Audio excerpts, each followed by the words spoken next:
అందరికీ నమస్కారం అండి. నేను మీ కిరణ్ కుమార్, ఐటీడీపీ రాష్ట్ర కార్యదర్శి. ఈరోజు నా వీడియో చాలా షార్ట్ అండ్ స్వీట్గా చేయాలనుకుంటున్నానండి. ముఖ్యంగా ఫేక్ వైసీపీ బ్యాచ్ అని అనడం కాదు, వైసీపీకి సంబంధించిన కింద కార్యకర్తలు తెలుసో తెలియకో ఏదో ఫేక్ ప్రచారాలను నమ్మి ఫార్వర్డ్ చేస్తానంటే పోనీ ఏదో అనుకోవచ్చు. కానీ సీనియర్ నాయకులైన అంబటి రాంబాబు గారు రోజు రోజుకి కూడా ఫేక్ న్యూస్ని ఎలా చేస్తున్నారో మనందరూ చూస్తున్నాం.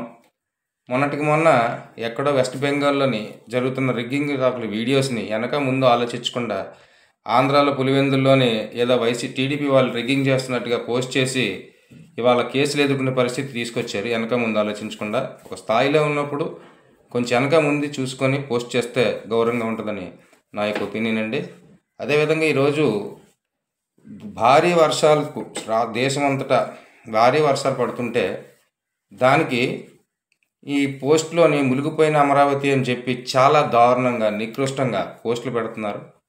వీళ్ళు తెలుసుకోవాల్సిన విషయం ఏంటంటే, వర్షం పడుతున్నప్పుడు ప్రతి మడిలో అమరావతి అన్నది టోటల్ ప్రజెంట్ ఉన్నదంటే గత 5 సంవత్సరాలు మీరు ఏమీ చేయలేదండి. అది అంతా వాటర్తో నిండి ఉంటుంది. పొలం గట్లు అన్నీ కూడా 4 వైపులు పొలం గట్లు ఉన్న మధ్యన నీరే ఉంటుంది. ఆ నీరు తాలూకా ఫొటోస్ తీసి మీరు దుష్ప్రచారం చేస్తున్నారు. మన అమ్మ మీద మనం, మన ఇంటి మీద మనం, మన జాతి మీద మనం, మన మతం మీద మనం తిట్టుకుని రాంగ్ పబ్లిసిటీ ఇస్తే ఎంత దరిద్రమో, ఎంత పాపమో, మన అనుకున్న మన రాజధాని మీద మీరు విషం చెబుతున్నాం కూడా అంతే దరిద్రం, అంతే పాపం అని తెలియజేసుకుంటున్నానండి. మీకు తెలియజేసేసిన విషయం ఇంకోటి ఏంటంటే, రోజు టీవీలో చూస్తున్నాం, ప్రపంచంలో మన దేశంలో వర్షం పడుతున్నప్పుడు ఏ సిటీ నీటికి ఇబ్బంది, అదే వాటర్ ప్రాబ్లం, మునిగిపోవడం, గడ్డలు రావడం, లేదంటే వీధుల్లోని బైకులు కొట్టుకెళ్ళిపోవడం, ఇబ్బంది పడడం ఏ సిటీలోని లేకుండా వర్షాకాలం గడిచిందో ఒకసారి మీరు చెప్పాలి.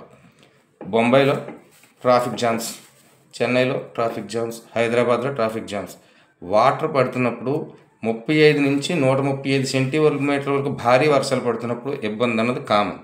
కానీ మీకు ఇక్కడ తెలుసుకోవాల్సిన విషయం ఏంటంటే, అంత భారీ వర్షాల్లో కూడా అమరావతి ఏరియాలో హైకోర్టు సెలవు లేదు, మన అసెంబ్లీ సెక్రటేరియట్ సెలవు లేదు, అక్కడ ఉన్న ఏ యూనివర్సిటీ సెలవు లేదు, స్కూళ్ళు బంద్ లేవు. అంటే దాని అర్థం ఏంటండి?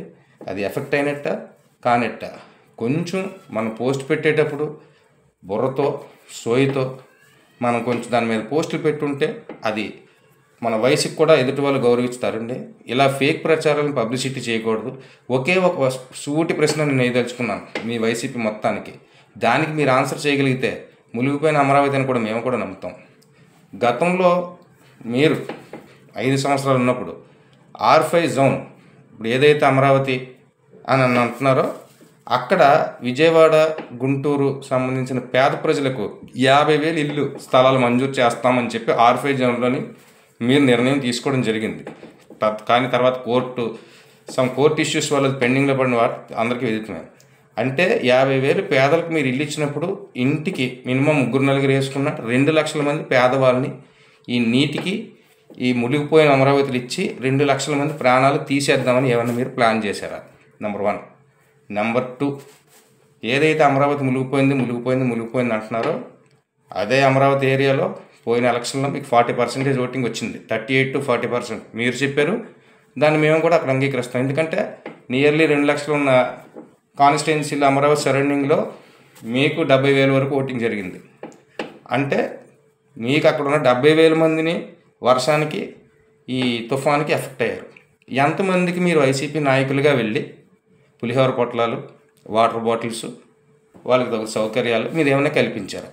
నెంబర్ 3, అక్కడ 70,000 మంది అంటే నియర్లీ 40% మీ పీపుల్ ఉన్నారు కదా. అమరావతిలో మేము మిలిగిపోతున్నామని కానీ, అమరావతిలో మేము కొట్టుకుపోయామని కానీ, అమరావతిలో మా ఆస్తులు పోయాయి, మా బైకులు కొట్టుకుపోయాయి, మా ఇల్లులు పడిపోయాయి, మునిగిపోయామని ఏ ఒక్కడన్నా ఒక వీడియో మీరు రిలీజ్ చేయగలిచారా?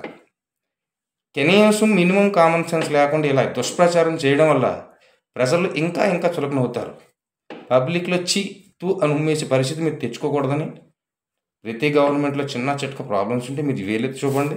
దాన్ని తెలుగుదేశం పార్టీగా, జనసేన పార్టీకి ఖచ్చితంగా అది సద్విమర్శ అయితే మేము తీసుకొని దాన్ని రెక్టిఫై చేయడానికి ట్రై చేస్తాం. అంతేగాని ఇలాగ బురద పూసుకొని మన అమ్మని మనం ఏమీ లేకుండా బజార్కి ఈడిస్తే ఎంత చండాలంగా ఉంటుందో, మన రాజధానిని, మన అమరావతిని ఏమీ లేకుండా దుష్ప్రచారం చేసి ప్రపంచ దేశాల దగ్గర పెట్టుబడి రాకుండా నీచం చేస్తే అది మనకు పుట్టగొతులు ఉండవని మరొకసారి గౌరవంగా తెలియజేస్తూ వైసీపీ వారు ఇవాళ వరకు అంబటి రాంబాబు గారు కొంచెం వెనక ముందు చూసి పోస్ట్ పెట్టాలని సవనీయంగా మనం చేసుకుంటున్నాం. Thank you.